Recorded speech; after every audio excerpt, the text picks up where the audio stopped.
So Romans 1:18 say, 18 and 20 says, "For what can be known about God?" So first of all, wrath of God is revealed against all ungodliness and unrighteousness of men, who by unrighteousness suppress the truth. The big problem is those so-called the philosophies of life and all this. They not only detract people from God, the true living God, the only God, but they also suppress the truth. They also teach that their own versions. It's like Paul wrestling and fighting against all these false gospels that have been preached in the Ephesians, Galatians, and all these areas. And God Paul said they should be castrated even. So this is the severity of it. They suppress the truth. What happened is they try to justify what they're doing.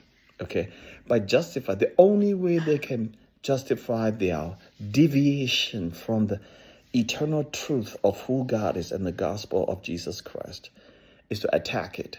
Okay, because there's no other way. You cannot come up with a substitute gospel. Like gender and sexuality. God made humans man and a woman. God put them together. There is no other way. The marriage is a divine institution for that matter. You can't just put it up and say substitute to become man and a man or woman and a woman. There's no such thing. You can argue all you want. I'm going by the Bible, strictly by the Bible.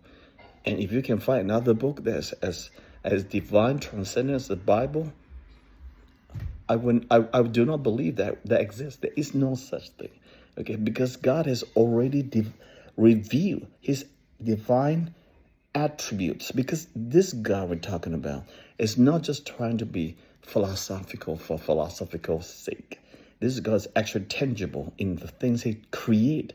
He teach the gospel, all this, the gospel of justification, sanctification, all this are great stuff, but he actually created things. He made things happen. He sustained the atmosphere of the world since the creation of the world. So these people have no excuse, the Bible says.